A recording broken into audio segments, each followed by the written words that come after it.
Hello televiewers, good evening and welcome to Prime Hour, the first edition for this week, and we this evening are going to stay to discuss what is making news in Cameroon, and that is nothing more than Cameroon's football that has been going on for some time now, especially since the appointment by the Minister of Sports and Physical Education of a technical team to manage the national football team, the Indomitable Lions. We have seen the ministry and the Football Federation in what is described by so many as a ping-pong game. What is not going right? What we saw the outing of FIFA, and consistently the position of the Ministry of Sports and Physical Education and the position of FECAFOOT.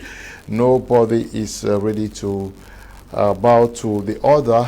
We are going to be looking at what stakeholders in this nation need to do to get things right for the Indomitable Lions, so that once again they get feared and be able to roar as kings of Africa. We are going to be discussing this with panelists who are with me in the studio. Dr. Ako John Ako is in the studio with me. Good evening, Doctor. We're glad to have you.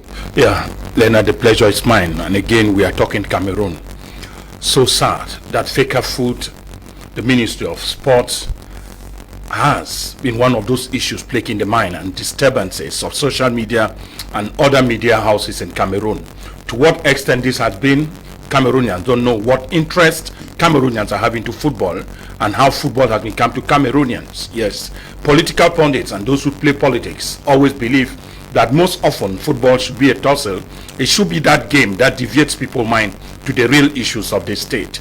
2025, not far from us, nobody is talking about it, and everybody is only focusing on Samuel Eto'o, what he has done well or what has not done right, and many others keep on throwing blames. Nobody has counted what he has done so far, but then we understand very well that the oppositions towards Samuel Eto'o is coming from those who could not manage football in Cameroon, and that the fact they are unable to manage has become a problem to them, and that a lot of those mixed feet, a lot of loopholes that were in Cameroon football management body with Samuel Eto'o, they are now gone and history. Those who are not capable of having their bread from the same channel start thinking that there is a need to run down Samuel Eto'o. It is time for us to understand that Samuel Eto'o remains a legend and nobody will take it from him, and that the image of Eto'o some time ago, I think, brought the FIFA president to Cameroon, CAF president to Cameroon, and equally ensures Cameroonians that Cameroon will organize the African Cup of Nations. It did happen. Nobody has thought of it, and today a glorious Premier League of First Division, Elite One, that many others have never seen, passing on our screens every weekend. It wasn't the case in the past. Why these weapons of mass destruction towards Eto'o in media and many other propaganda? Samuel Eto'o remains the individual we need to count for. Why not? Even in the top office of the nation, I will be one to propagate and support his candidacy for the post of the President of the Republic. Okay, we also are in the company of Kudi Ihims, who is in the domain of sports. He actually runs a sports platform called Hippos Info, tracking all the information touching on our national sports at different levels. We are glad to have you with us. Share what you know about Cameroon's football this evening, Mr. Kudi. Good evening, Mr. Liu. Good evening, fellow viewers. It's always a pleasure to be here at my Major Prime, one of the leading media houses in the country, discussing everything that is affecting our nation on a daily basis. Of course, the talk of the town, the talk of the day is FECAFOOT, FECAFOOT, FECAFOOT. We are here to dissect this situation, especially with the latest developments, beginning with the meeting of today, which was held at FECAFOOT. But there's a lot of gymnastics left and right, so we are going to dissect it, and let's see what we can make out of the whole situation. Okay, we also are going to be getting connected with Mr. Kudi Lawrence from Youndé in the course of the program. He is a sports analyst and writer who is going to be joining us in the course of the program. If opportunities given us. So we're going to be having someone call us from Boya to be part of tonight's edition of the program. Now, where can we see our problem is coming from, Dr. Akojonako, when you look at the game that is happening as far as our football is concerned? Yeah, Mr. Leo, it's not the first time. People should know that Cameroon Football Federation has been going through a very thin and dark moment. And again, today we notice, not really dark, but that there's a change in the hands of management. Change in the hands of management because Samuel Eto'o has become the president of that particular federation, and many people think that he's not the right person, and that those who could not win the election, or those who were thinking that football should not be for footballers and that administrators from other places should manage football, now the opportunity is no longer given to them. I believe they have decided to wage a war not saying what the present FA president is doing, but mainly thinking that he is doing it for his sake and that he gains a lot from the federation than he's putting for the federation. Many equally said that football in Cameroon has dropped since Samuel Eto'o took over, and I cast a lot of doubt. Remember, there was what we call the normalization committee. Cameroon has had it more than thrice, and I don't think it was because Samuel Eto'o was at the top. A lot of recommendations were made in the past, and people should know, and many are not even thinking that when we look at what we call the FENASCO A, FENASCO B, and then the university games, and we have a common Cameroon National Olympic, the ANAFOOT.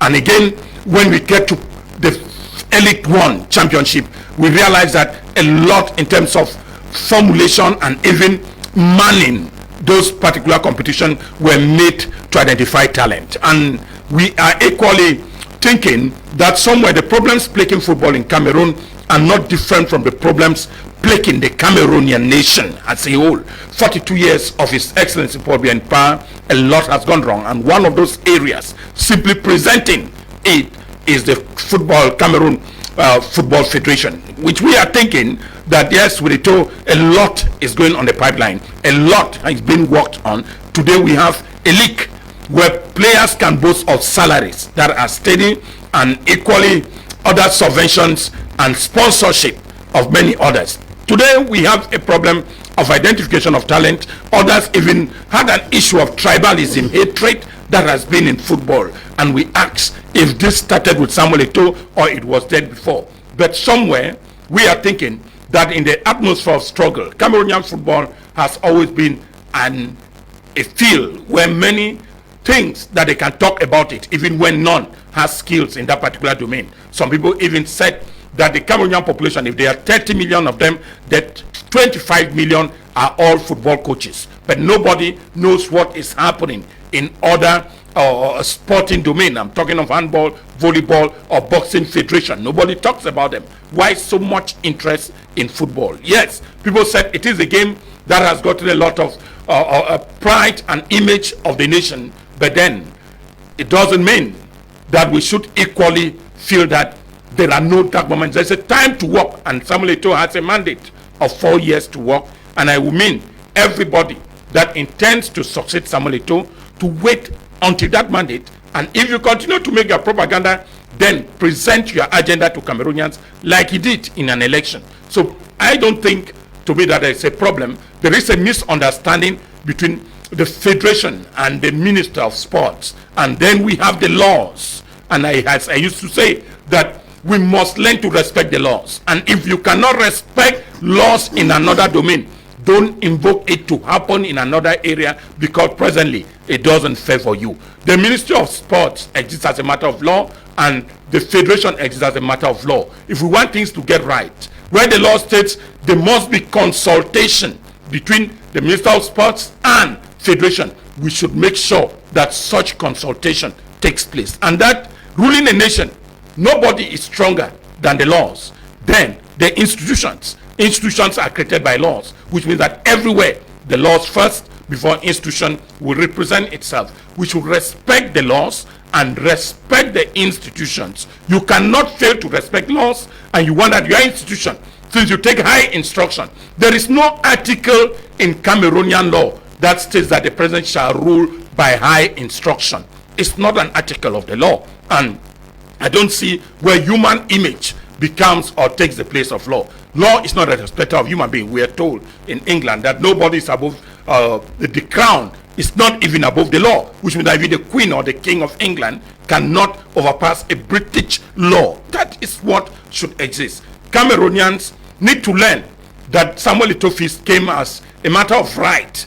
He won an election, and today, in exercising that right, he is facing a lot of obstacles. To those of us who are thinking that is in the right path, we have nothing but to caution, and why not give a counseling opinion, as we have been doing, and will continue to tell him that he has been doing the right thing, as we have been doing, and will continue to tell him that he has been doing the right thing. For the sake of some of us, he will continue to exercise his mandate. Cameroon Football Federation has never had any problem. The last time we won the African Nation Cup was 2017, and some people said it was about 10 years after. What happened in those years? Who accounted for, and where did we even receive this kind of attack that we are seeing on a single individual? He is a legend, no doubt, and many would like to take credit mentioning his name or criticizing him in the quarter. But remember, Samuel Eto'o's image sells Cameroon, and not only Cameroon, Cameroonians too, and which means that you are part of that legacy, and the Cameroon Football Federation under Samuel Eto'o's place will learn to give him that respect, so that he does or implement what he has in his agenda. We are going to take, exceptionally this edition of the program, we are going to take 5 calls. So if time permits, you call and I will give you the opportunity to express yourself on this topic tonight. Yes, the issue is text. Text. Everybody claims to be respecting the text. We are looking at what stakeholders should be doing. Why is the text so confusing that everybody is quoting the text and wanting to prove that they are right? Yeah, Mr. Leo, it is very easy to understand. I think Dr. here mentioned the last normalization, which was under Joseph Ewane, and later Madame, the former director of SWA University, former rector. These are politicians, and they were put there to stabilize, in quotes. I'm going to put that in quotes. They were put there to stabilize the situation at Fecafoot at that time. And just as we have, Dr. here has mentioned, this is not the first time that Cameroon football is having issues. Cameroon football has always had issues. There have always been conflict of interest between politicians, between members of government, between different generations of players. I remember in 2012, if I'm not making a mistake, when Cameroon failed to qualify for the African Nations Cup. That, I think, was under Denis Lavine. There was a huge uproar. People like Roger Milla, legends of the game, came out to blast the management of the national team. Joseph Bell Antoine, who we know has had an eternal interest in Fecafoot, blasted the whole setup, and it set in motion what finally became a normalization process. So we're talking about the text. This text came from this normalization. And this normalization was run or headed by politicians. And these politicians had their interests and the interest of politicians to protect, which meant that they sneakily put in some clauses which had, today we have seen the ambiguity. And there's absolutely no problem with revising a text for the sake of clarification. But whether text or no text, one thing remains supreme. Football or Fecafoot is not a state institution. Fecafoot is a private association, a confederation under the world governing body FIFA. Now there is a gentleman understanding between FIFA and different states to make sure that the sport of football is practiced in your country. Now, how you want it to be run in terms of finances, in terms of management, you can have conventions like the one which you have in place now, but it does not supersede the fact that Fecafoot is a private institution, an association for the practice of the sport of football. So these texts cannot come and then they are opposing the text from FIFA. FIFA has a right to say that, okay, let us no longer practice the sports of football under our banner in Cameroon. I don't know if that is what maybe this the politicians or whoever are meddling in football matters want. So yes, there are texts, 2014, 2015, but to me, they are clear enough. Responsibilities were set out, although there is one or two ambiguities, which to me are very minimal. You cannot capitalize on those ambiguities to make a whole show out of it. Okay, Eli, try to see if you can get through to just indicate to Mr. Kudi to tell us if it's available. But so many persons are saying that we should respect institutions, yeah? And that Fecafoot needs to pipe low because instructions are coming from high quarters, and these instructions are coming because of the catastrophic performance of the Lions. A lot is not going well within the den of the Lions. Yeah, one of the things I want Cameroonians to know is that, or many others who are aware, is that such statements are not made by ordinary Cameroonians. A lot of people who are asking for respect of institutions are those who they are thinking that since the Minister of Sport is a supervisory authority of Fecafoot, then Samuel Eto'o should submit. Many too are not thinking, like I said in my first opening, that there is a law that regulates the functioning and activities of Fecafoot and the Minister of Sports, which means that somewhere a lot will be confusing. Why are they advocating Eto'o to submit? And anybody making such a statement, we have read through the lines and realized that they are simply propagating a type of favoritism for the Minister of Sports against Samuel Eto'o. But I said Cameroon will not end with these two individuals. We need to do what is right. That is my opinion. What is right is that there have been never an appointment without a consultation of the FA boss, and a lot of that, if it is wrong, we should have or summon the courage to tell the Minister of Sport that you erred and that what you did is where we are now. If Cameroonians are talking, it's because the process was not respected. This process is set out by the law, and these are the laws of the nation. There is no country without a law, and equally, if laws are violated by individuals, there is a need for a sanction. So to me, I was instead thinking that if the Minister of Sports has not consulted the Federation, Cameroonians should ask him for an explanation, because there is nothing, as I said, there is nothing in law as high instruction. There is no article in Cameroonian law that states that when the presidency says something, it becomes utmost, and that such words should violate the texts that are existing. For that particular expression to go on, we must equally be capable of quoting an article in the same law that states that the order from the President of the Republic surpasses every law in Cameroon. There is none.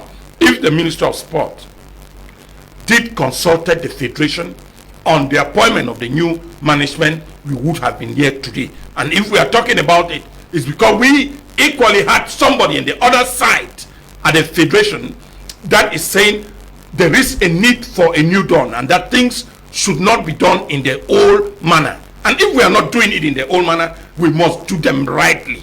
It is not because maybe he has not been to school like others have been thinking. To others thought they were in Harvard, somewhere in Sorbonne, and that since this person never equally attended the same classes with them, he has no right to talk. And people are thinking severally that he has committed throughout his mandate that the FA president has been committing bad errors. Nobody has that mind to tell us that today we can even learn and hear of the process of appointing a new coach, and that it is based on consultation between the Minister of Sport and the Federation. Nobody has even equally given this credit that we thank you for not staying silent, and that what you have just done has taught us a lot. When it comes to financing of national team and any other domain, it is now that Cameroonians are even understanding that money is coming from FIFA, and nobody was even aware that every time FIFA has an amount of money that drops. People are asking the money now to be dropped, or Samuel Eto'o is owing loan to the state.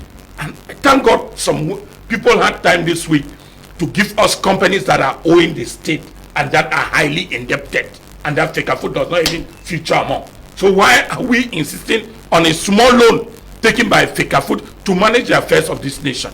If that money was used for the World Cup, it was for Cameroon, and it remains a debt too, like others are having. So to me, I'm thinking that before respecting institution, we must learn to respect the laws. And if we cannot respect the law, the first primary is legal rules. If the rules are not respected, don't demand institution to be respected, because laws are the ones that create institution and not the opposite.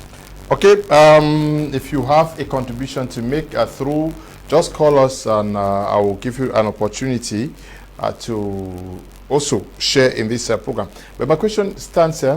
The question I asked him has to do with the fact that instructions are coming for Cameroon's football to be redressed because of the results that we have had. Accordingly, the results we've had since Eto'o took over have been catastrophic. Reason why there is need to change course and I don't know, bring them back to rails. Yeah, I want to remain in the football sense of things. When we say that, or when the presidency purportedly says that they want the states to take their responsibilities and step in to manage Fecafoot, under the pretext that the World Cup 2022 was catastrophic. I think we all know that it's not true. In fact, the World Cup of 2022, Cameroon produced one of the most memorable performances and results in the history of the World Cup. I would go as far as saying that after the 1990 World Cup, where they reached the quarterfinals, World Cup 2022, in a purely sporting sense, had the second best record. You can look at the number of points that were scored. 4 points were scored. That was the first time Cameroon was scoring 4 points at the World Cup since, I think, 1998. That was the first time. The number of goals that were scored, it was the first time that we were even scoring a single goal in about 2 or 3 World Cup editions. In other World Cup, we didn't even qualify for the 2018 World Cup. We did not even qualify for the 2006 World Cup.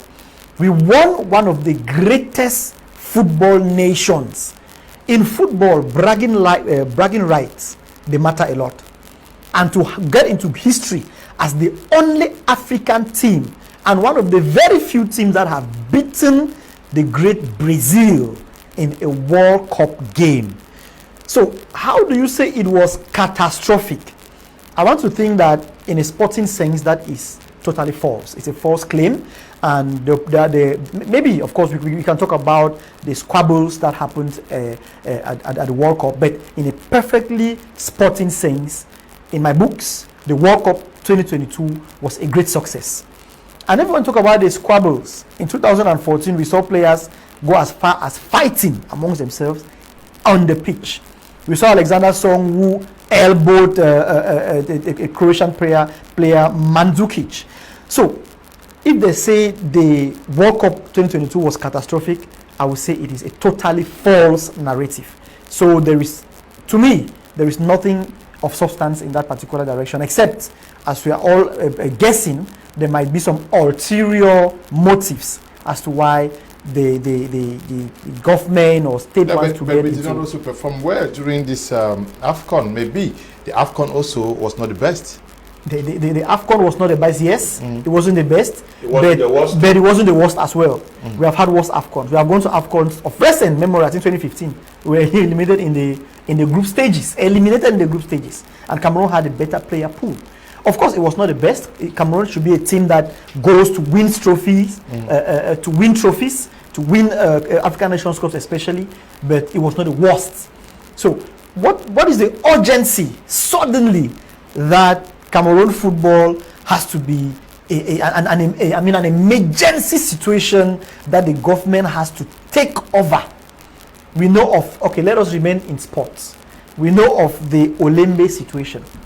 The ministry came out several times to tell us that by 2021 or 2022, the whole Olembe complex would be ready. Okay. Yeah, good evening. Good evening.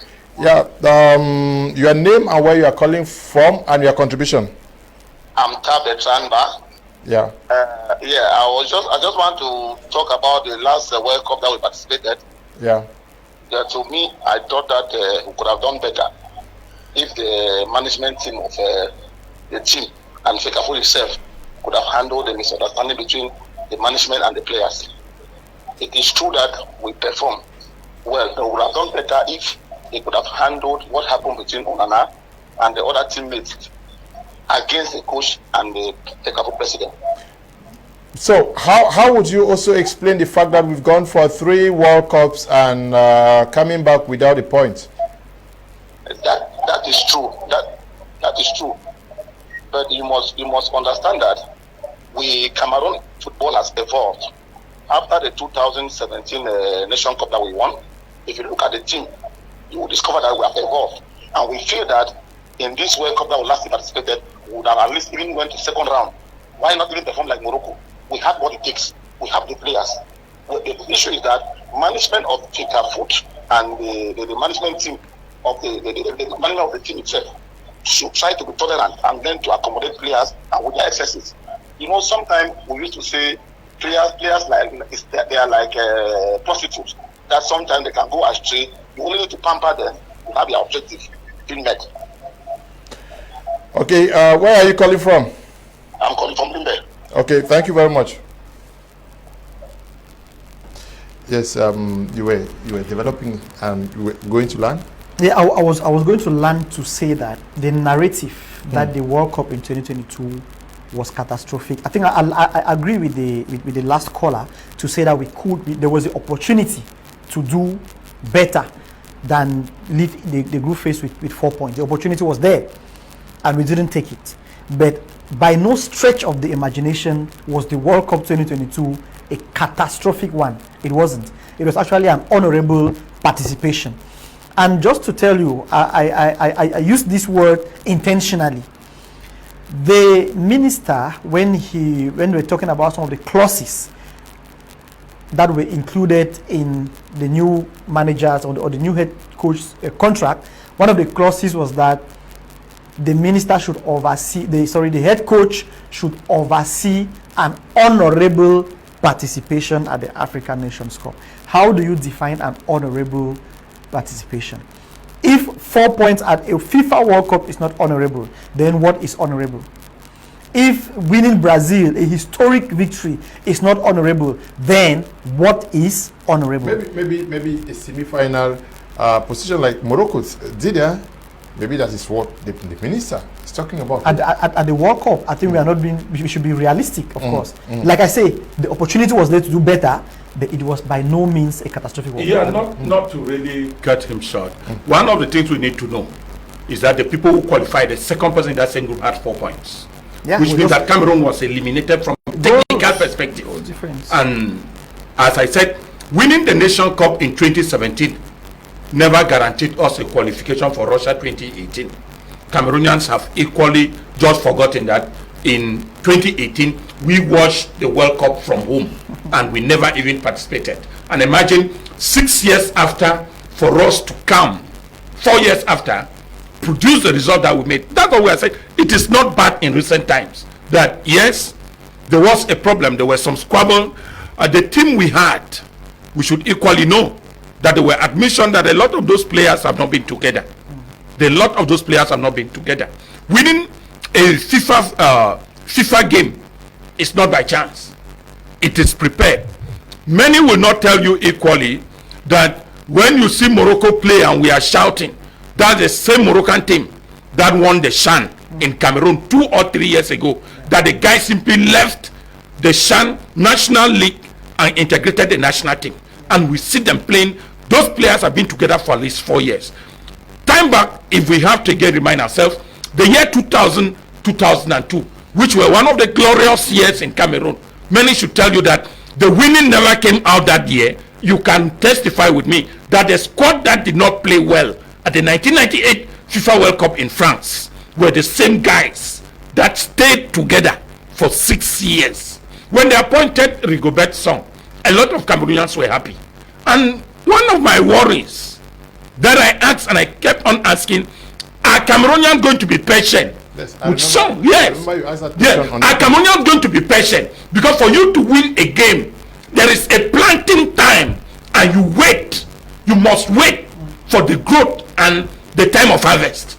Some cannot take a team within one half year, even one miracle that Morocco that have been together for 6 years is doing. You want that miracle to happen? It is not done. you go today, we evaluate teams like the House of Football in Europe, like England. You see a beautiful Premier League. So what is it? Have they sacked their coach because they have all the player it takes in Premier League to win a FIFA game or win FIFA World Cup? Not won a single trophy in more than 40. Imagine, since we need at time to be patient, and that football at times too. If we evaluate football only for the level of trophies, we are getting it wrong. Look at the level after that Nation Cup. Have we gained some new players in Europe? Have they, a lot of countries, have they gained interest in Cameroonian football? Can we identify new talent after such competitions? Football is, I said, it's a business that runs across. Even the last person, imagine people like Namibians or the Gambians, they went home, they were received like heroes. Mr. Leo, they ended at the second round. They were received like heroes, palatial decorations. We cannot doubt it. But then people say Cameroon is whole. You can equally go around the same Brazil that we were proud of. Brazil was just kicked out just at the next level. And the person that kicked Brazil out, we could not equally identify him. There is a lot in football, which I said, in terms of management, we need to always know that there's a planting season. Okay. Yes, Rigobert Song came, identified young talent, and we need somebody that will stay for this talent to grow. Hello, good evening. Hello? Yes. Yeah, I want to give a personal opinion on that wahala between the minister. Yeah, your name and where you are calling from? Yeah, I'm calling from Baminda. This is Dr. Tony. Okay. Your opinion, please. Yeah, I'm Dr. Baminda. Doctor, right on. Just like what the has said, we are dealing with international law. We are dealing with international law, and we cannot be doing things out of international law. If the minister, the honorable minister of sports, is not a juju.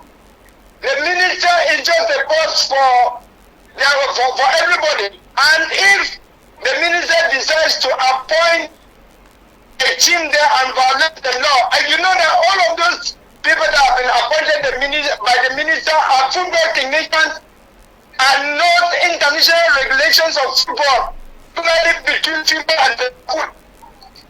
And so they could not appoint them. First of all, Mr. Oman would have told the minister that, Mr. Minister, it looks as if you have made a mistake by giving me that appointment at the wrong time and violating the international law. So all of those people that were appointed by the minister are not bandits of the minister. Those football technicians should not blame anybody if the Etofists have put them off the list. So the list of Etofists is legal and Etofists is within the law. Yeah, but Etofists is within the law. So we are talking about football laws, international football law. Yeah, but instructions came from the presidency, and the minister had to act on them. And we must also understand that Food operates like other sporting federations under the Ministry of Sports. I will also say that the president too. Yes, I will also say that at the level of the ministry, there are technical advisors there. And who knows football so well and knows intermediate regulations of football? The minister would have also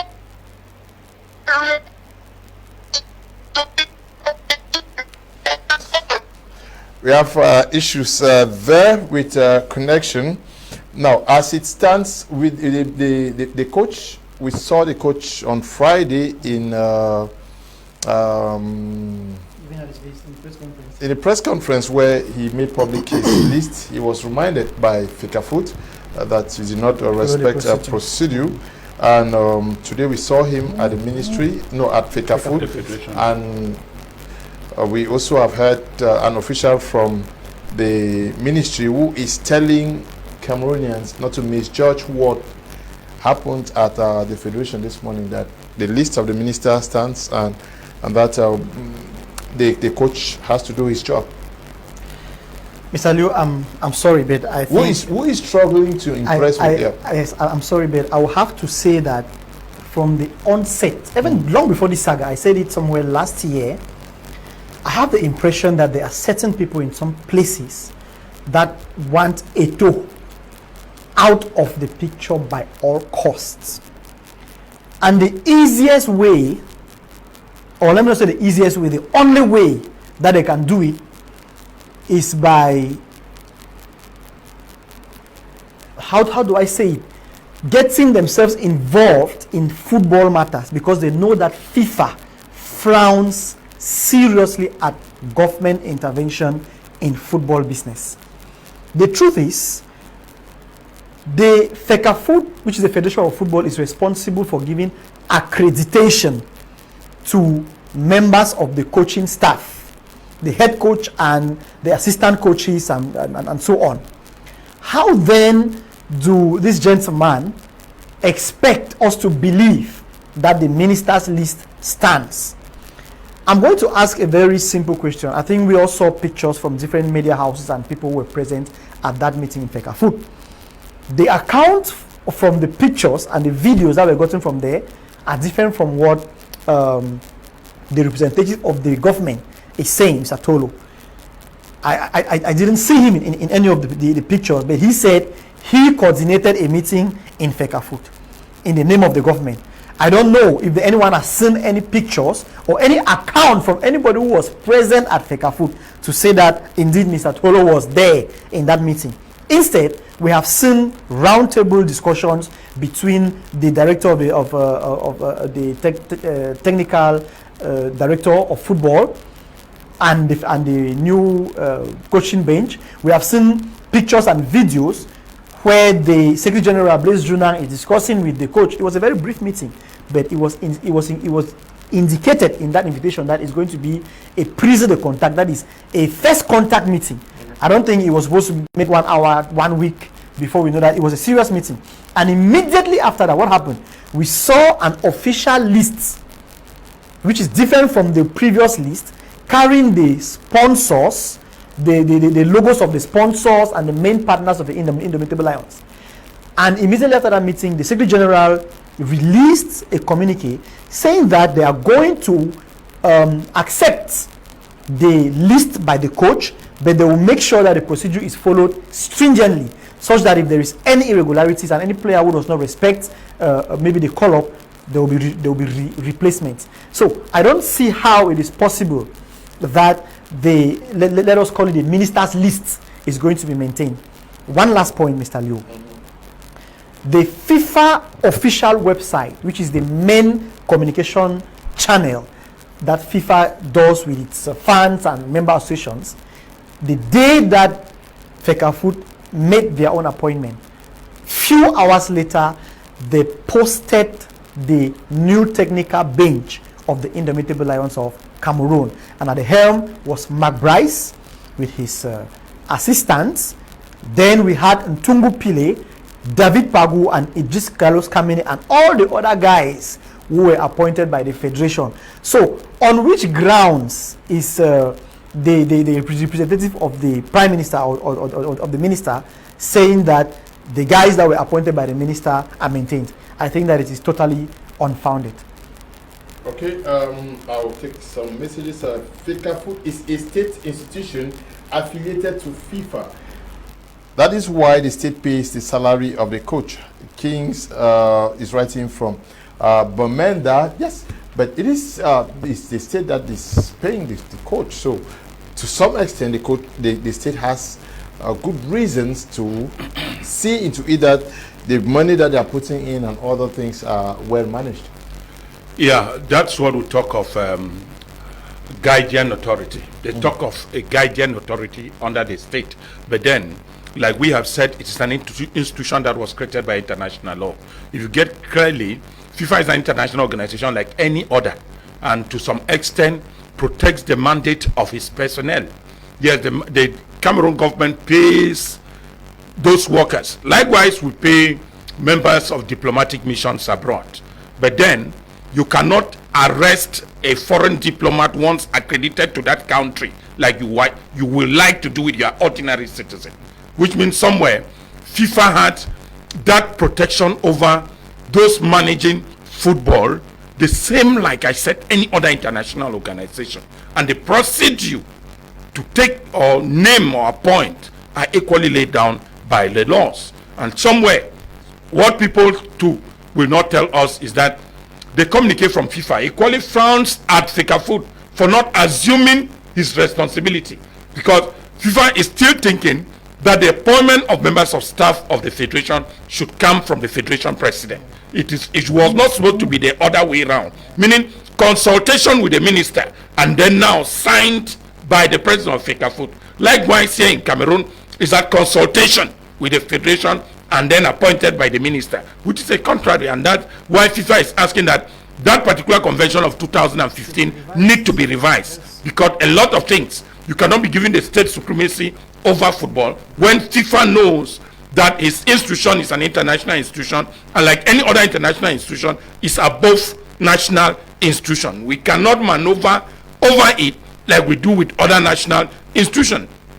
Fecafoot is not Kamwata. Fecafoot is not Kamrai. People should have that. That these are national institutions, while the other has a what I may put, international status, though under the state. And likewise, FIFA has the right to tell Cameroon from tomorrow, Kenya has suffered that, and it will not cost anything to FIFA.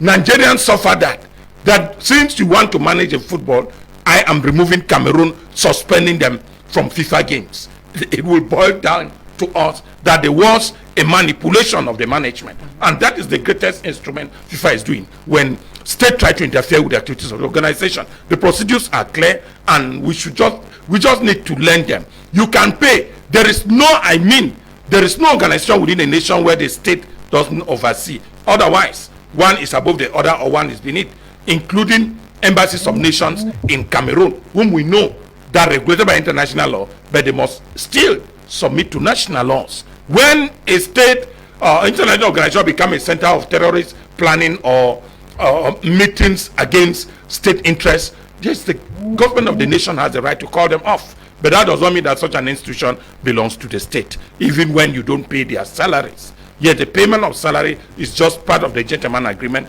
but then we should learn to respect the independence of the federation. Good evening. Good evening. Am I talking to my media prime? Yes, move away from your TV set and you introduce yourself and tell us where you're calling from, and you go straight to contributing.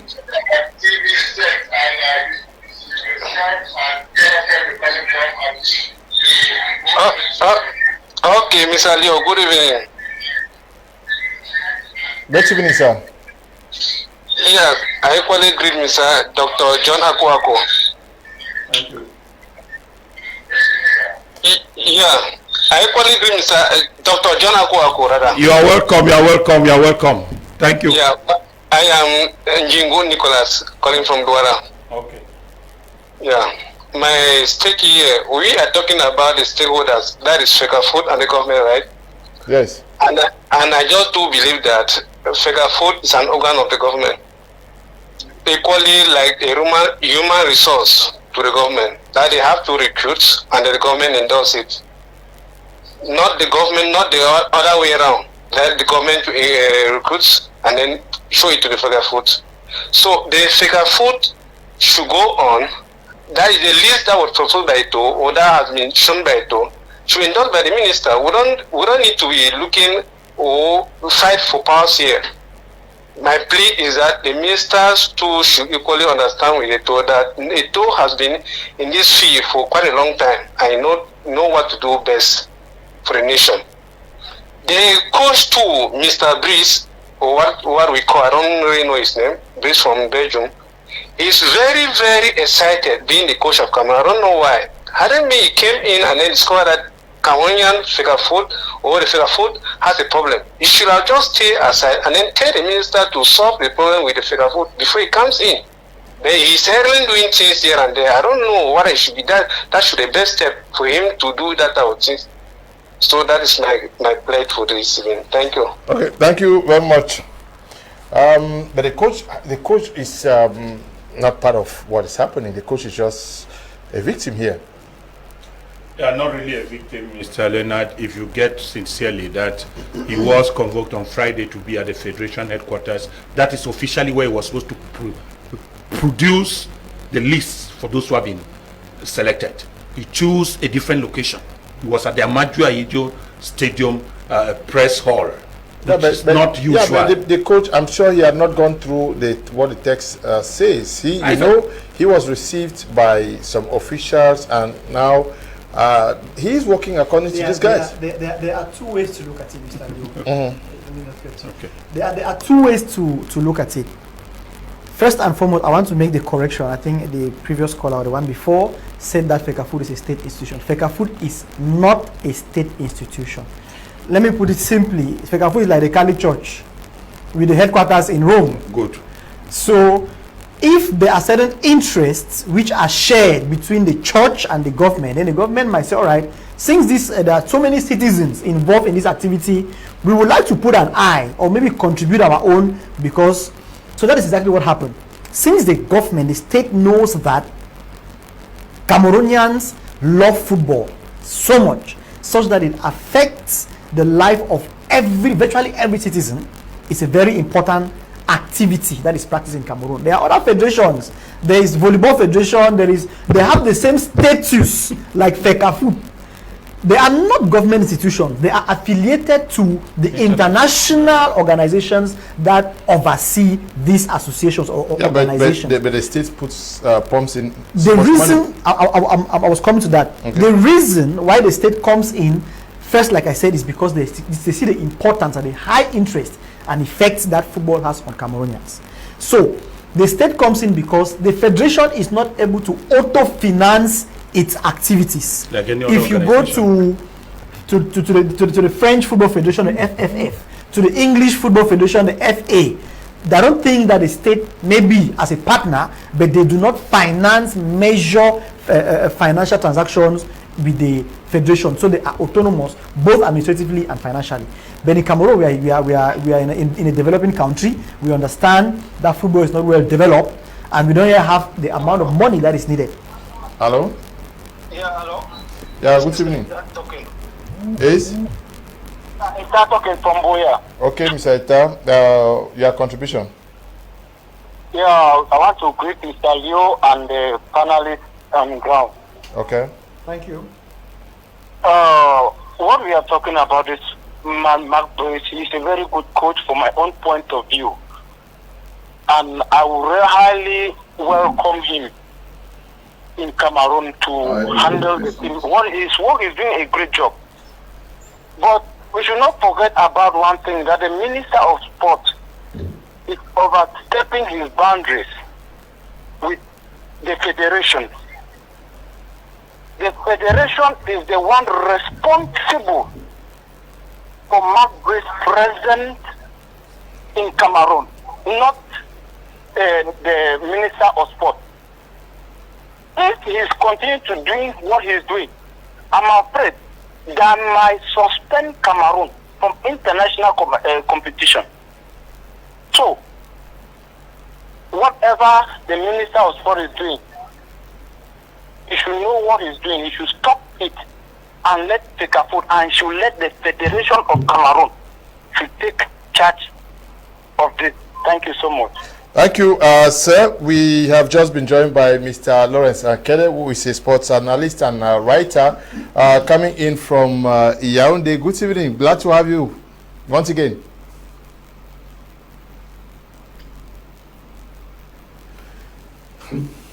Good evening, Mr. Kum. Good evening to the fellow panelists. I think I have already become a face in the setup.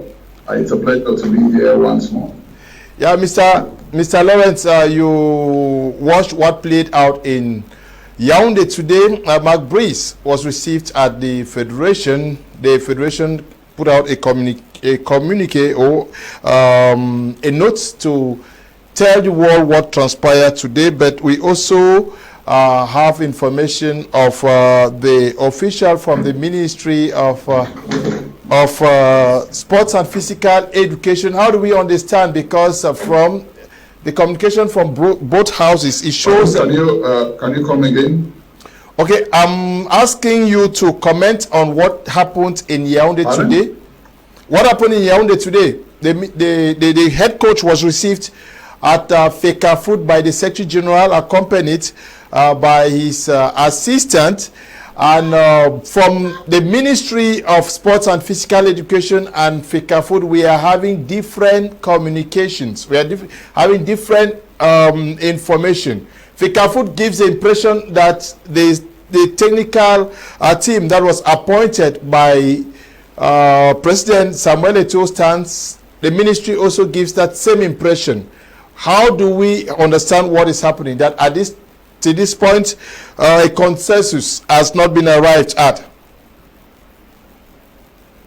Yeah, a consensus has not yet been arrived at because everybody is still in the war of communication. Everybody is still on its stance. And we have Mark Bright. I'm really sorry for the coach who finds himself in such an uncomfortable situation. I think the break of ice, letting Mark Bright to get to the federation is just in line for the upcoming double confrontations we have with the World Cup qualifiers. But don't be fooled by the images you see. The war is still going on, and I think it's just going to go on continuously because none of the camps have declared a truce, because Mark Bryce offers his list of players, select his players, and I think where we'll have to see the real show is when the players are going to come in, who is going to be the coordinator of the national team to go and collect those players at the airport, where are the players going to camp, and who is going to take care of the upbringing of the players, who are going to be the true assistants during the training sessions of Mark Bryce. I think these are the key questions we are really waiting for to see. For now, it has just been a show on picture where each camp is trying to say we are in the lead, or we are keeping our line of action. As I said earlier, it's rather unfortunate for the coach, but don't be fooled by the images. Nothing has been said. There is no truce between the Federation and Ministry of Sport and Physical Education, as everyone thinks is on the right, and it's just patriotism and the name of the indomitable lions that brings these two entities together. Yeah, but I want us to be sincere here, Mr. Lawrence. We are told in the letter that appoints. Yes, we're told in the letter that appoints the new coach that instructions came from the presidency. How do we explain that Samuel Eto'o would outrightly, I don't know, challenge something that is coming from the President of the Republic? Is it possible? Well, maybe he doesn't believe it comes from the president. You know, in Cameroon, of recent, I think for the past maybe 5 years, everything from the high instructions from the head of state. And let's not forget equally that after the 2019 debacle of the 2019 AFCON, we still got that message from the hierarchy. Still the Ministry of Sports that brought in Antonio Conceição, and the Federation didn't see anything bad in that. After Antonio Conceição, Samuel Eto'o, the same Samuel Eto'o, used this same channel, because he said it was from the high instructions of the head of state that Rigobert Song was appointed. So everybody was d'accord that it's through the disposition, the second disposition of the nomination of when you go to the text of who to appoint the national coach and the technical staff, it's written either the Federation or the Ministry of Sports that takes this technical staff and put at the disposal of the federation. So everybody uses the text when it tweets them. Antonio Conceição came through these high instructions. Later on, Rigobert Song too was named by the presidency of the republic. And I think even when Rigobert Song's contract was running out, Samuel Eto'o in an interview with French channel France 24 had mentioned that they do their proposals and they send to the hierarchy, and it's the presidency who decides who becomes president. So even in 2010, when came as coach of Cameroon, he was not in favor of what the federation wanted, but the presidency had imposed that Paul Ogwen will carry Cameroon to the World Cup, and it happened without any hitches. So it's surprising that it's happening today, and Eto'o is saying he's not d'accord with it. It's true that removing the selection of the coach from the federation makes the federation to lose its powers, especially when it concerns the national team. You know, football generates much money, but at the level of Cameroon and at the level of Fecafoot, the money is just found at the level of the indomitable Lions of Cameroon. And if you lose that power to appoint who becomes head coach of Cameroon, you only lose the control of the selection of the players. So far, it's the ministry, we could say, that has its hands behind that of the 31 players being selected of recent. And when you lose that and you lose the coordination of the national team, I bet you the federation, if Eto'o accepts it, the federation becomes really an empty bucket, because there is no juice, there is nothing that generates money as coordinating the national team and managing the indomitable Lions of Cameroon with all the financial benefits and retro commissions that surround it. So that is where the bone of contention is. It's on the finances. If there were no financial gain behind that, or no power control behind that, the federation would have let it to the ministry to do it as they wish, or the ministry would have left it to the federation. But now that the financial stakes of the finances are high, I think that's where the bone of contention lies. Everybody is fighting to keep his bone. How do you appreciate the communication strategy of Fecafoot? After the release of his list on Friday, Fecafoot wrote to Mark Bryce, informing him that he did not follow due process because he was supposed to. Why do you write to him knowing that he's coming to meet you today?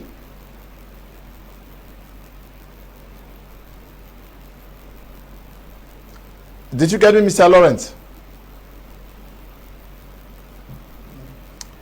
Hello, Mr. Lawrence. Well, they have to make this official and formal. It's some sort of pressure they are putting on. Yeah, I think it's some sort of in-depth. Yes. Are you getting? Yes, you are getting. Yeah, go on. Yes, go on. We're getting you.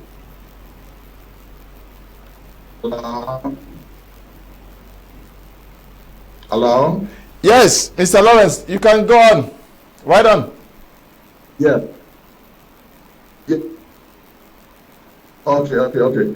I was saying that they are trying to make things formal. Is just another sort of press. I'm going. You getting me?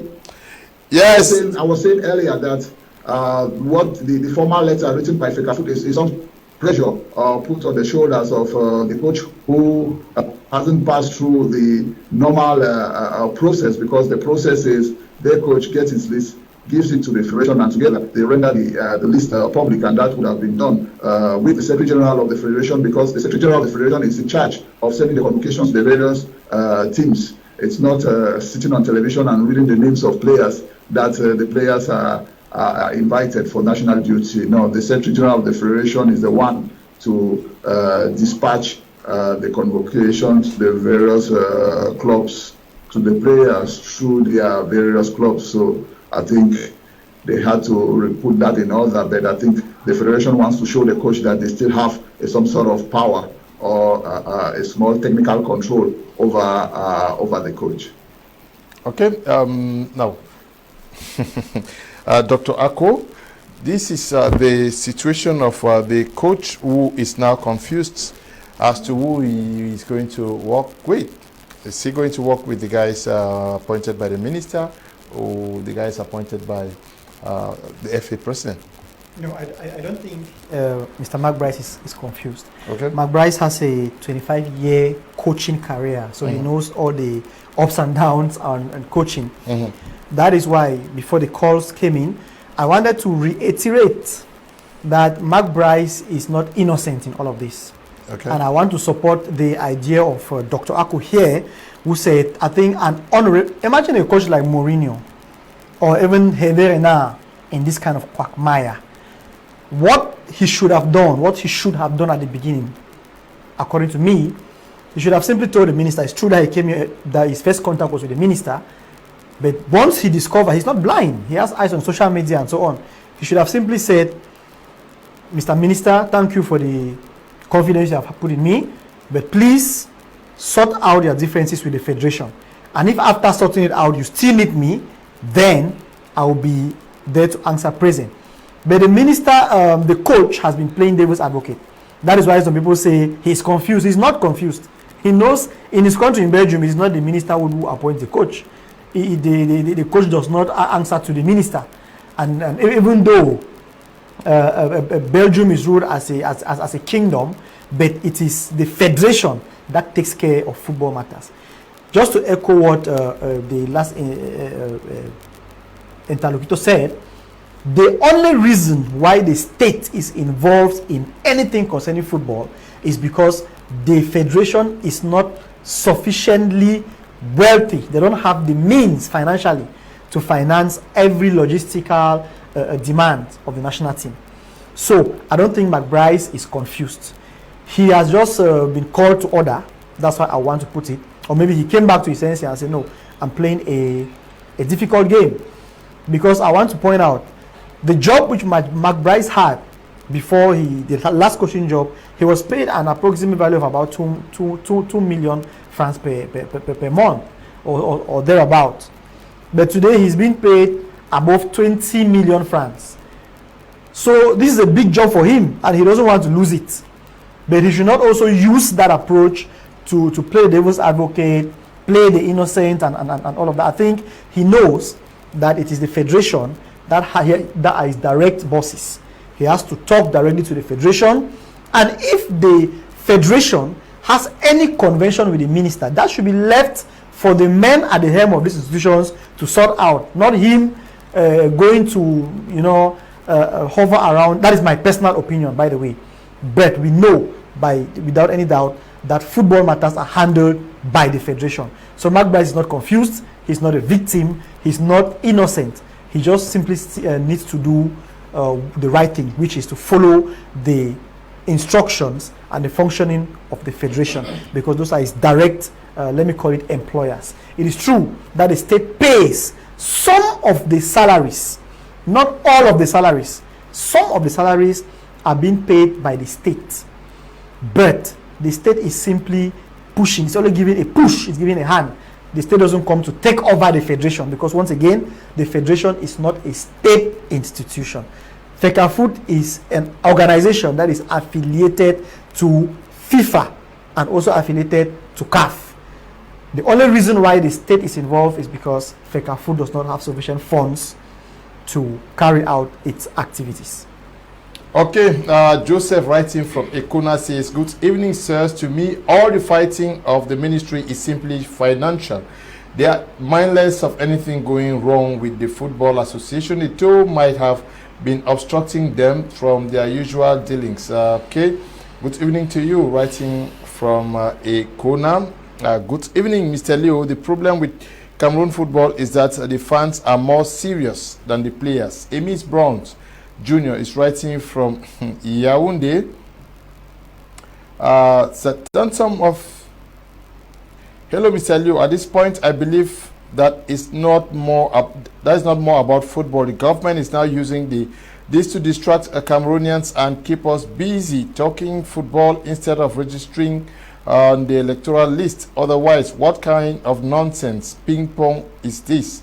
Rene is writing from Youndé. Yes, but can we understand that, okay, everybody is camping on their position and not wanting to let go? Do we know the implications? Because we have matches next month. Yeah, they are aware. It's not the first time. Everybody knows of the implications of all the infighting instead of preparing for the matches we have ahead of us. When you look at it, one of it is, it has all been, football is not a game I said we win by mediocrity. A game in football, no matter the nation you are going to play, will matter how well, so psychologically, the members are, psychologically how the federation is. The Ministry of Sports has a share, and that does not mean that he will get into the pitch to play. And so everybody must learn to play the role he or she is having, and having that perfectly. We just wish that maybe by next month, all this quarreling and tussling might come to an end, so that the players should come to Cameroon without even knowing what is happening. Some of them have been called up because they develop in those countries and consider Cameroon by, I don't know, that their parents told them that they are from Cameroon, and coming to play in a national team where people are fighting out of. At times we ask if really what we are fighting is for the good, the greatness of the nation. Others have it as just egoistic tendency, that it is where we have been eating. If we don't insist, then we might not have food to eat again. You can bear with me that those who were playing handball had difficulties taking visas going to Hungary, and nobody has talked about it. It is not even discussed on any platform. I've never seen what that is, the level of disgrace that a nation should receive for players not having visas for a tournament that was equally being prepared by the same minister of sports. It is a bit funny. So we now in football, just appointing a coach, we are taking 2 months talking about it and quarreling over and over. There is going to be Cameroon, and that Cameroon will continue even after us.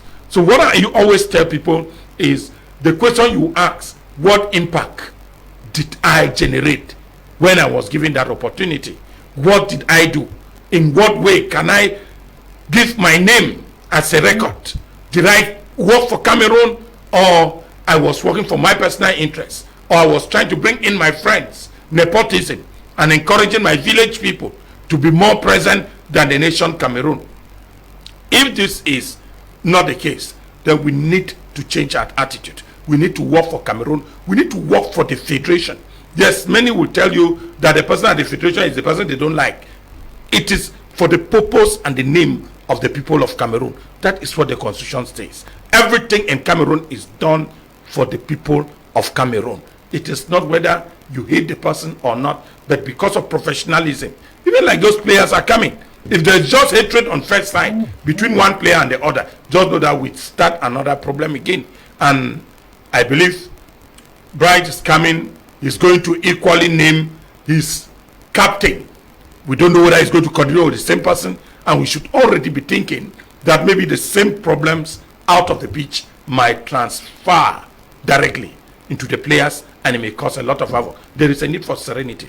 There is a need for friendliness, that Federation or the Minister of Sport, if he considers that he is the guardian, there is a need for him to quell down a lot of that. Yes, somebody called here. The Minister of Sport is not doing that alone. He has a lot of counselors. State pays at every ministry. We have qualified individuals in the name of technical assistant or technical advisors to the minister.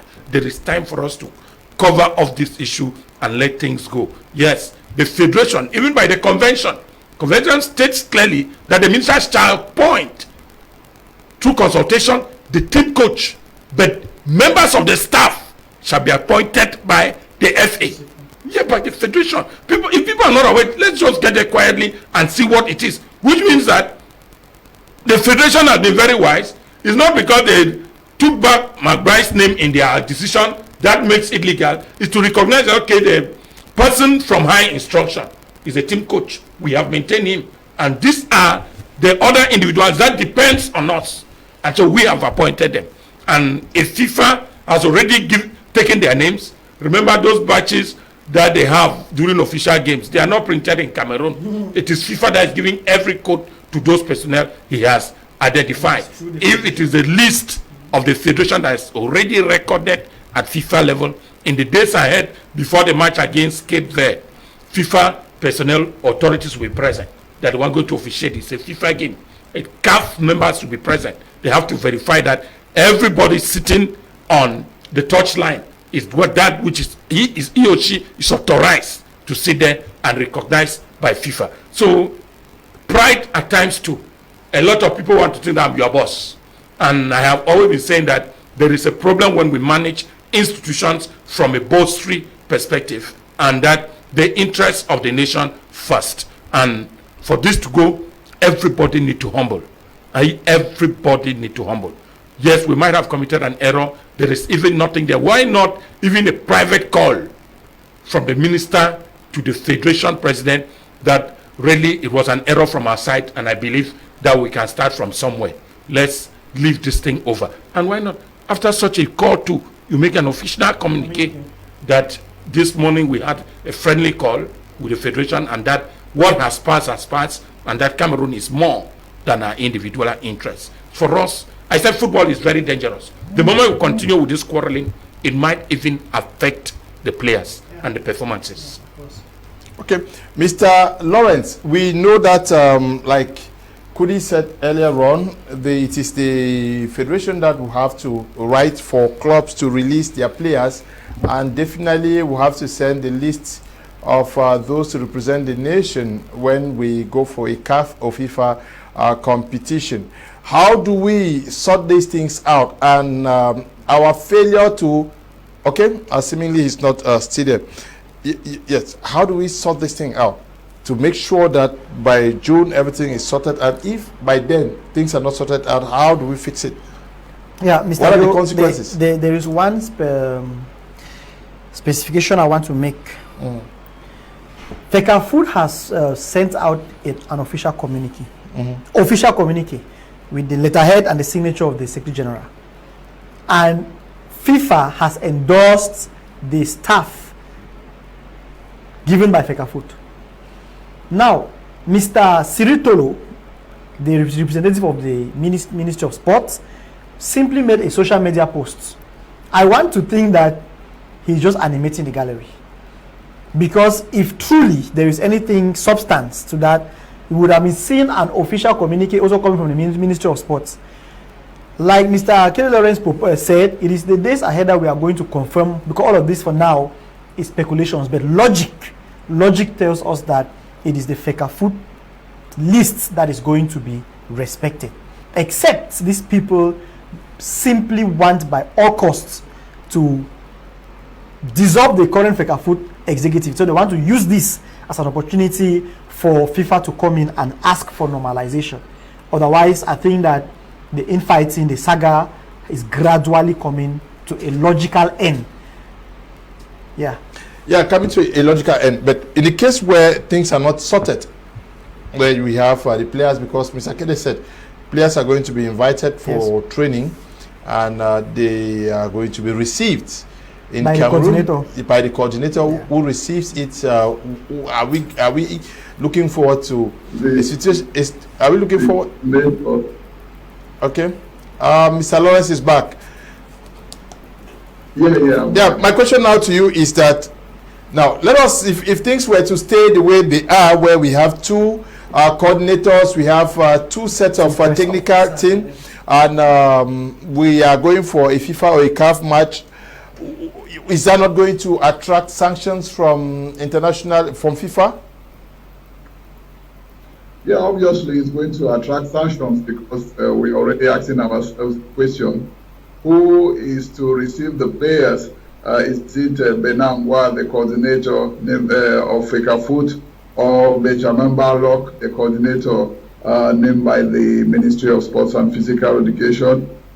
We know outrightly that is the government that is pumping in cash into the setting, and the federation is a technical order recognized by CAF and FIFA. So government or Ministry of Sports cannot do everything regarding the match because they will be limited as CAF and FIFA treat bet with the federation, and the federation itself needs the finances from the government. So I think if everybody stands on its point, we'll just have to face sanction from FIFA, and sanction might be suspension from participating in FIFA events, just like a nation like Kenya that has been kicked out of international events. We were playing qualifications of the AFCON in the same group with Kenya, but Kenya was absent because suspended by FIFA. And I think after suspension, if it doesn't work through, FIFA will have to come in and set up a normalization committee. And the objective of the normalization committee is going to be to normalize the relationship between the federation and the Ministry of Sports and Physical Education. And if we go into a normalization, I think that will be the end of Samuel Eto'o and his executive committee. So either way, the federation will have to think twice because they are the number one losers. Because even if we go for a normalization, the minister will remain the minister, and all the executive of the government executive will still be there. So the federation at one point will really have to sit down with the representative of the ministry and discuss outrightly this issue, because it's quite funny and a little bit childish what we have been seeing so far. It's true that FECAFOOT, we could say it's an association or a private organization, but it is known that the indomitable lions of Cameroon are the property of the Republic of Cameroon. So government knows that it's the window through which Cameroon sells its image to the world, and that's why they keep a grip on it. And when it concerns the indomitable lions of Cameroon, the disbursement of funds is really automatic as compared to what happens in other federations. One of the panelists was saying earlier ago that I think our handball ladies were unable to participate in the World Cup tournament in Bulgaria, but we should understand that this deals with the process in which funds are disbursed. But once it concerns the indomitable lions of Cameroon, the funds are always available. Okay. The funds are always available. But in this situation, high instructions are coming from the presidency. Eto'o is writing to FIFA and is standing his ground, and the minister also is standing his ground. How do we get ourselves out of this embarrassment? Like you said, also you describe it as being childish. Should an instance that is higher than the Ministry of Sports and FECAFOOT not come in to make sure that we don't get this international disgrace that is looming? Yeah, I think it's already an international disgrace, because when we listen to what foreign medias are saying about Cameroon and its football, it's really disgraceful. We have been receiving calls, we who are in contact with some journalists on the continent and out, calls everywhere on the African continent. Everybody wants to understand exactly what's going on, and we ourselves are embarrassed and really unable to explain. So I think the shame is already there, and once you have fallen, I don't see anything below the ground again. I think if nothing is done, really, we are going to go below the earth, and it's going to be terrible for Cameroon, that will possibly be suspended from football-related activities after so much investments, as the head of state said on the 10th of February that government has put in so much money into it, but we don't win tournaments if we are not organized. It doesn't suffice to have the talent, but equally you have to be organized. And the mission given to the Minister of Sports and Physical Education to come and set up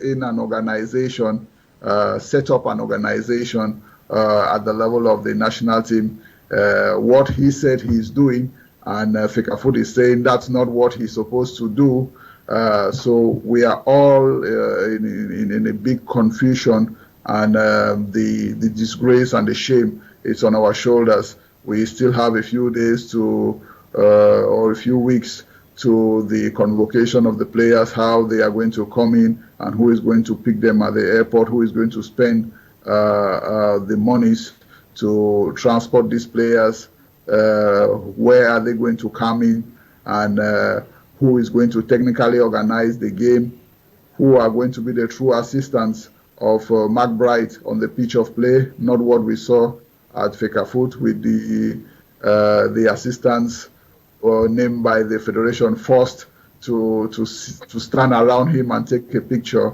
So I think we are really in a deep mess, and if nothing is done, and the only thing that could be done, the only solution possible is for the two organs to sit together and get a truce, and merge maybe the technical staff or get a solution. If they don't sit together, it's Cameroon that's going to lose, and the shame will be monumental this time around. Are we establishing here that there is no instance in Cameroon that can arbitrate to some sort of force these guys to reconcile and look into the possibility of working together? Well, immediately the conflict started, Fecafoot took the matter to FIFA. But when you read the response of the Secretary General of FIFA, FIFA says they are powerless because there is a convention binding Fecafoot and the Ministry of Sports and Physical Education. So FIFA is sending Fecafoot back to the text and the convention, and that they should go back and meet the ministry and arrange the matter with the ministry. So if already FIFA is sending Fecafoot back to the ministry and to develop a framework and put patriotism ahead. I mean, you see, FIFA is talking about telling both parties that you have to put patriotism in front in this matter. So if FIFA cannot handle the situation right away, it's going to be maybe the matter can be carried out to the Chamber of Arbitration of the National Olympic Committee. So the Chamber of Arbitration will have to give an arbitration of the case, but somebody needs to carry the file to the Chamber of Reconciliation and Arbitration. And if nothing is if they cannot reconcile at that level, then the case will go to the well-known Court of Arbitration of Sports, who will have the final say to how to interpret the text on who does what. Okay, now everybody is standing on the fact that the President of the Republic gave clear instructions, and this instruction should be respected. And Mr. Lawrence also said that Rigobert's song came in through high instructions, Conseil Sao came in through high instructions. Yeah, why is everybody very, very interested in seeing into either what the head of state says with respect to football is respected to the letter? Yeah, it's not like respected. Mr. Leonard, we should know that the word high instruction applies in everything, even the appointment of members of government, everywhere, even when you need to sweep the streets of Youndé or even to carry deaths on the streets of Douala. They will always tell you the high instruction from the president. We have just seen the recent work, maintenance of our road network going on. It was equally launched by the Prime Minister through high instructions. And where those instructions are coming, a lot of Cameroonians are not aware. Some people even ask the question, if really McBride was appointed by high instruction, can we equally use the same high instruction to bring order between the Federation and the Minister of Sports? So it is getting too long that Cameroonians are talking one and the same thing over and over. We have not received such instructions again. Where has the instruction gone to? If such instructions given are maybe not respected by any of the parties or the stakeholders controlling and managing Cameroonian football, the President of the Republic should equally still come out in his normal gesture to say enough is enough, and that things must be done right, and the rightness should still come from the same presidency, which means somewhere too, like others are believing, that this time around Samuel Eto'o is believing that the word high instruction was just used and that none of such issues came out from the presidency and a host of others. So it is equally now for the presidency to inform us that I gave instructions, and anytime I give such instruction must be respected. Again, FIFA does not really support interference of governments into management of football. And so I believe the presidency is trying also to be a bit calm and see where this may lead us to. Yes, a lot of people have written to the same FIFA and CAF complaining about Samuel Eto'o's, and several times we have seen those decisions coming out. This time we're equally waiting that a lot of those decisions will still come in, maybe in support or against. Like now, the convention of 2015 will equally be managed, and will manage it properly by revising it and giving Cameroonians the leeway. Federations are independent, and there is no need you calling players that the federation is not okay. It's the same federation that is going to pass out personal invitations. Clubs, especially abroad, will not respect letters coming from ministries. They will want to see that such letters are signed by the federation of the player that has been called to come. And within it, the Minister of Sport is weak. He cannot go above that. And so there is a need for the federation, and there is a need for cooperation. So somewhere, Cameroonians to take responsibility at times too of their actions. And we stop this usage of a word thinking that everything is the presidency of the republic. Those who are recruited and have been manned to carry out certain actions need to be responsible for their actions, and not accusing or putting the fear that since it is the president of the republic, let me see. Like others are very proud on social media that it is high instruction and Eto'o must adhere to it. Eto'o too has a lot of people in other grounds that gives you information that this very one was done without the order from high instruction. So honestly, I know this is what is happening. You know what? This is what is happening. When do we expect, if this fight moves on, at what point are we expecting either FIFA to come in to say enough is enough? Yeah, it's very easy. We are a few weeks from the international game between Cameroon and I think the first game is against Cape Verde on the 8th. Prior to that, there will be a list. The list of players that were selected, the 31, is a pre-selected list. I think the final list has to be made up of 25 players, 25 or 26. And when that final list is made, then invitations will be sent to the clubs.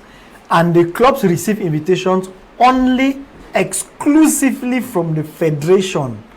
It's the federation that has the exclusive right and duty to invite players. So that will be done, and of course, if that's supposed to be done, then it's supposed to be done with the staff of FECAFOOT. So it is very clear that within the next 3 weeks or so, we are going to see the end of this matter, one way or the other. So the procedure is simple. If there is still the infighting, which is not actually infighting, it is intervention of the government in football matters. If we see it continues, then I think it will be very easy. The first thing will be a suspension from FIFA. They'll ask them to go and put your house in order. If you can put your house in order, maybe within the time of the suspension, sometimes the suspension may be uplifted. If still, after the suspension, a consensus is not met, the next thing would be probably normalization, and maybe passing through the Court of Arbitration for Sports, and as Mr. Lawrence rightly said. So when will this be over? The answer is right in front of us. In a few weeks' time, when we wait for the games between Cameroon and Cape Verde, and as well as Cameroon, Angola. Yeah, but Mr. Lawrence, you are in Youndé and you know how these things work. Can high instructions not still come to say we want an end to this? Well, high instructions can come back to put an end to this, because the indomitable lions of Cameroon is the one of the few elements we have in this country to put all the citizens together. And I think the government knows it. The president himself knows it, that to set an example, you use the name of the indomitable lions of Cameroon to bring Cameroonians together. You use the name of the indomitable Lions of Cameroon. Even if there are no jobs, even if there is no food to eat, but once the Lions win, everybody is happy and the troubles are forgotten.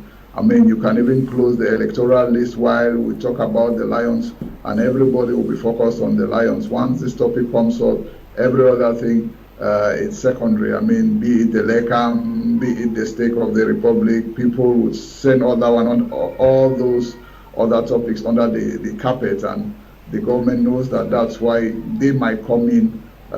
Maybe the high instructions will come in this time around, maybe to give their own verdict on how things are supposed to be done, because the high instructions have been vague all through, because I mean, we all listened to what the head of state said on the 3rd of February, that they have given strict instructions to the Ministry of Sports and Physical Education to follow the matter and give a better organization. So we don't know what has been put into such a statement, and even when we say from the high instructions have been named, whosoever signs it when it's downstream, we just have to obey and follow. But this time around, it seems that the high instructions do not have the same effect as they did when it came to the appointment of Rigobert Song. Let's equally remember that Rigobert Song was not even the choice of the Ministry of Sports and Physical Education. They had already almost prolonged the contract of Antonio Conceição, whereas the president of the federation, who sometimes said he has long hands, succeeded in using his long hands, and finally the high instruction had instructed the Minister of Sports to set up everything for Coach Rigobert Song to be the next coach of Team Cameroon. So maybe the we can only rely on the high instructions to get back to normalcy in this situation. If not, we just have to face a suspension from FIFA. Now, I want us to look at the high instructions. The President of the Republic said that something was not right with our football and that something should be done. Did he in any way wanted football management out of the hands of FECAFOOT? And if that was the case, why not just dissolve FECAFOOT? Because we know that FECAFOOT has to work with the ministry. But when the president says, I'm giving high instructions for something to be done, and the ministry goes to appointing almost everybody to the coordinator of the team, what would be the essence of FECAFOOT? Well, I think the president was not very clear, because the president said in his speech of 10th of February that, I quote him, I have given firm instructions to the Ministry of Sports and Physical Education. I don't know, were the instructions written, were they by phone? Nobody knows what are the instructions that the head of state gave to the minister. And let's not forget that after the speech of 10th of February, the football stakeholders were being called up at the Prime Minister's office, where I think there was an ad hoc committee to hearing all the stakeholders of exactly what happened in Côte d'Ivoire and what should be the possible remedy. So all these consultations went on, and I think it's after the consultations that the minister decided, he said in application of what came from the instruction, that he is not the one who is applying this, he is not the one bringing up these instructions, they are coming from above. So above, is it from the Prime Minister's office or is it from the presidency? Because people have the tendency to forget that there was a consultations at the level of the Prime Minister's office concerning Cameroon football, and it's from all the hearings that were gotten there that these resolutions of naming a new coach or naming the coordination of the national team came about.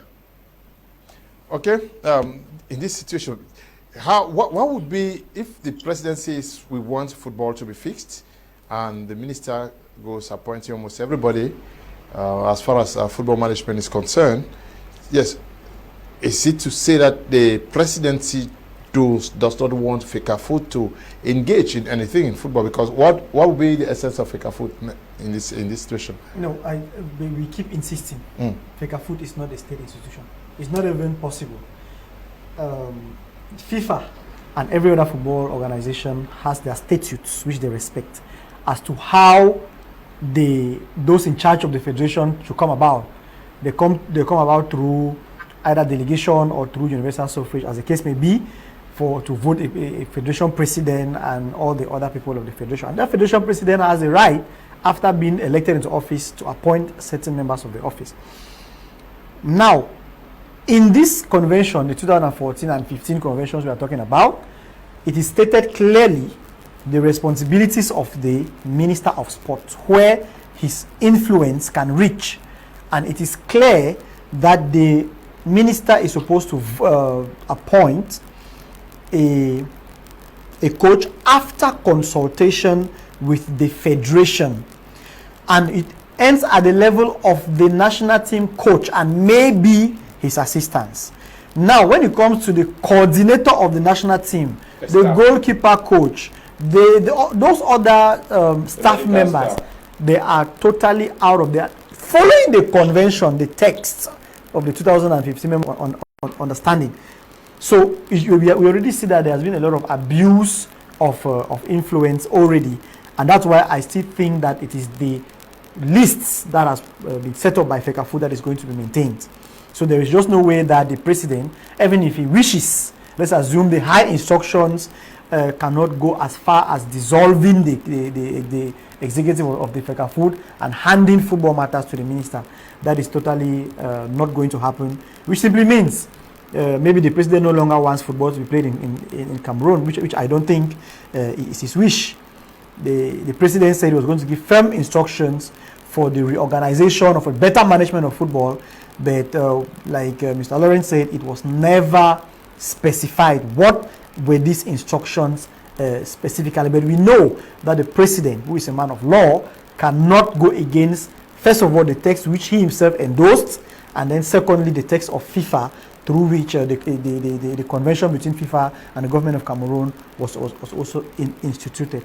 So, like we say, the easiest or the shortest route to end this quagmire is for maybe another high instruction, whether it's coming from the Prime Minister's office or from the presidency, to step in firmly as well and put an end to the saga.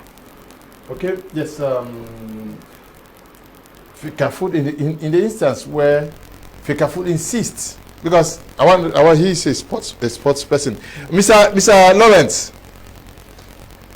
Yes. Yes, you got what Kudi said. He is also a sports writer. He insists that the list sent through by Fecafoot is going to stand. And you know with me that on FIFA's website, what is written there is the list of Fecafoot.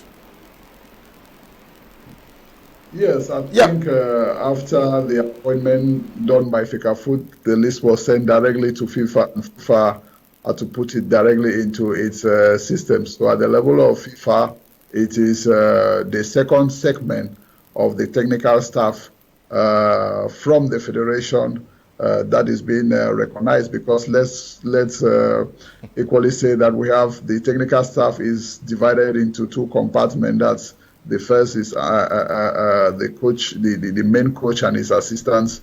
Everybody is d'accord that is the staff. But now, on the second segment of the Cameroonian assistants and the medics and the media officer, they have inserted theirs. But now, at the level of FIFA, that's going to stand. But at the level of the guy who disburses the money, it's not going to stand. So maybe the federation will have to get its own sources of income to pay its own technical staff, because the ministry will tell you that administration is written and what has been registered at the level of the ministry and the government, there are not the same names. So the other people cannot be paid by state coffers. So we are going to see on the pitch of play what happens exactly, because I don't think Mark Bryce is going to accept to work with Tungu Pile and the other assistant coach Pago, because he has already gotten his assistants with whom they worked to produce that list. So the real problem is really at this level of these assistants. Which of the assistants is he going to use? The official ones known by FECAFOOT and FIFA, or the ones recognized by the ministry? But on the pitch of play, technically, the staff named by the ministry cannot sit on the bench, because on FIFA's website, the license that's going to be delivered will be delivered for the coaches named by FECAFOOT. So the coaches named by the ministry will have no license, will not be able to appear on the bench, whereas those of FECAFOOT will have their license and will be eligible to sit on the bench. Now, in this instance, Mr. Lawrence, knowing fully well that FIFA may not recognize these other guys, why insist? It's like seeing fire and moving into it so that people will cry that somebody set up the fire, but you knew fully well that the fire was going to cause damage. Well, they insist because, I mean, the money that will be disbursed from government coffers will be to pay the Cameroonian assistants named by the ministry. So they have to continue their action, their move, and the government cannot lose its face in front of a federation. If not, the so-called high instructions will lose all its fame. And I think even in other domains of society, immediately we'll hear about the high instructions coming from above. Nobody will ever believe. So it's no more just, the stakes are no more just in football, but they are equally a societal one and a political one of that nature. That's why they do insist. And I think Eto has been a wise politician so far, haven't taken the list of the nominations, the appointments made by the minister, and cut it into two.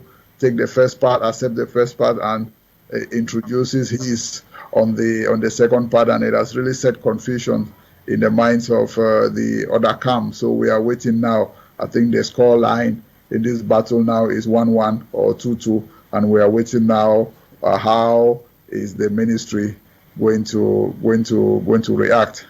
Okay, thank you, Dr. Ako. The issue here is the face of the stadium, because the state cannot afford to be seen as playing weak, especially the fact that they are pumping so much money into this. They have to make sure that what they desire happens. But another question that you are going to answer, Mr. Lawrence will also answer, is now the essence is to bring sanity, to fix and give new direction to the national team that is considered not performing according to expectations. What is the guarantee that this team that has been put in place is going to work magic?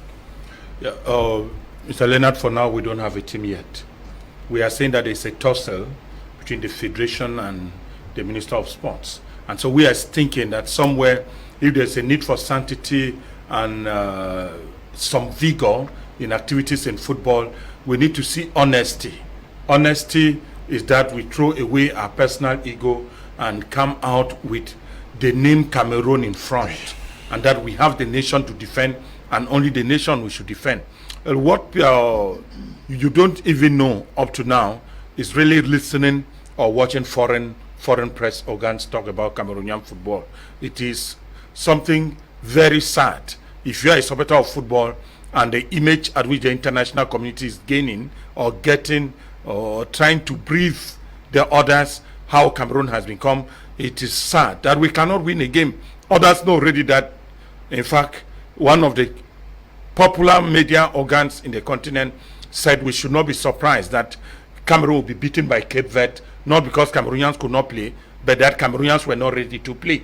And this starts or comes down to the psychological part we are just saying now. At the time we are preparing for the Nation Cup, the World Cup, we intend to have that fever, that zeal of bringing the image we have been yearning for. Imagine after the 2021 AFCON in Cameroon, it was believed that it was the last sad event we have had to have organized and not even keep the cup. That we realize today that it is the worst moment, that 2001 was the best, because Conceição took us right up to the 3rd position, and today we are unable to get through the 8 finals. It is disturbing. So if Cameroonians should have this image, whosoever that is brought in to manage sports and football in particular, if they said it is a religious name in Cameroon, that one of the religion we worship is football, and instead we are having more of the problems with football. We know where we are wrong. We know what is not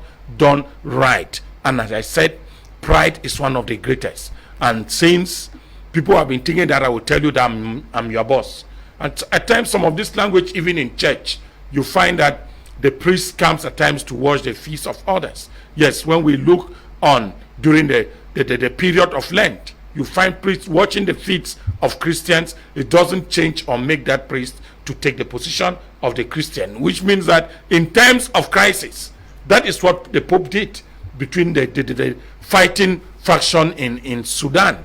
And when you watch such images with the kind of shoes that the Pope went down on his knees to beg them that please stop fighting. The Pope is not a South Sudanese, and he made that because he knew the gesture would carry a lot of force. We are saying that we need to be humble when we serve the nation, and that the nation comes first. We cannot keep on priding ourselves and leaving the nation in a total holabalo. It will not really produce the image that we want. Cameroon is the Brazil of Africa, and when the Brazil of Africa becomes so instead dragged into mud, we will not support it. I insist that the federation has its mandate, and yes, the Minister of Youth and Sports and Physical Education equally has its mandate.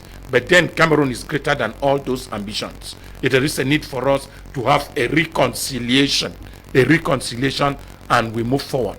Yes, the list has been published by the 2 camps, who will then give in to the order. That is where we are now. It is but humble that errors were made. If not of the errors, we wouldn't have been talking today. Even those who are defending and saying that one should step low to the order, let's see that to every action there is equal and opposite reaction. Before you consider your action, check the environment. What will be the consequences? What will the people think? What will Cameroonians come to think of the image of football? The years of 1990, we had another 10 years. We met in 2000, the year 2000, glorious years. 2000, 2003, very brief. And what happened to Pierre Luchan? Many don't know.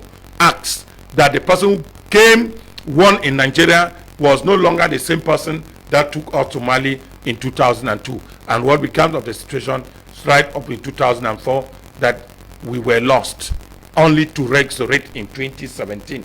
Cameroonians might have forgotten. So whenever there is that union, for football is a game of union. Without the union, the team will not succeed. They need the spirit around the camp to be strong. And all that will be the meaning between the Federation and the Minister of Sports. There is a lot for us to do, and what we are doing is for the nation Cameroon.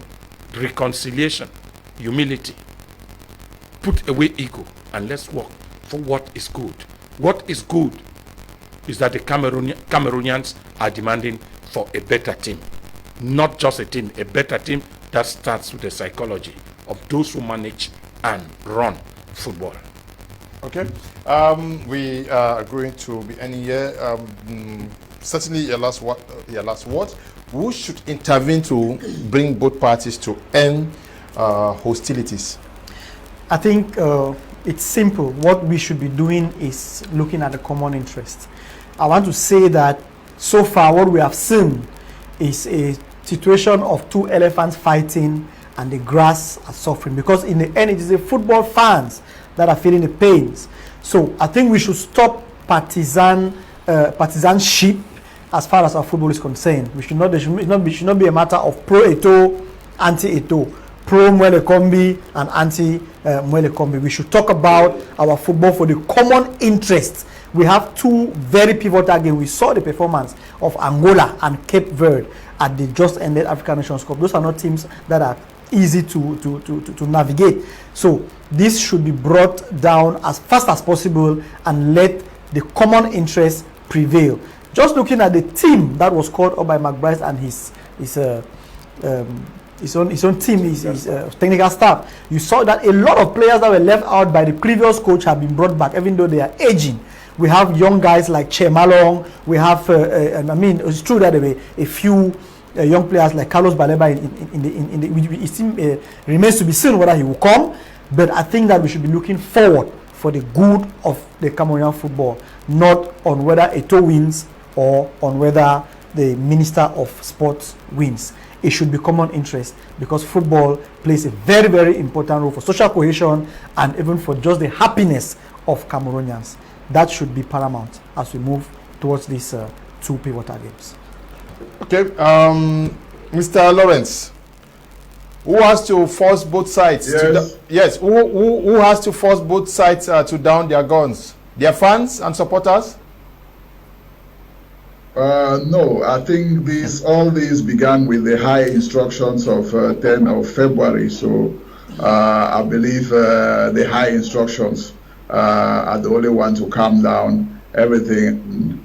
We are waiting for the high instructions to give us a clear view and a clear orientation of what has to become of Team Cameroon. And we call on all the parties to put nation first, because we are going to pass and go. But Cameroon is still going to prevail. We have had former Minister of Sports, we have had former presidents of federations who maybe thought they were big guns seated in their seats, but today they have been forgotten completely. So we should put nations first, the interests of the nations first, and I do hope that maybe in the coming days the high instructions are going to come from the right source this time around. Thank you. Thank you very much for accepting to talk to our televiewers this night. You are welcome. Thanks for having me. Yeah, thank you too, Doctor, for coming. Yeah, the pleasure is mine. Cameroon belongs to all, and that football belongs to all Cameroonians. Individual interest last, general interest first. Thank you, Kudi, for coming.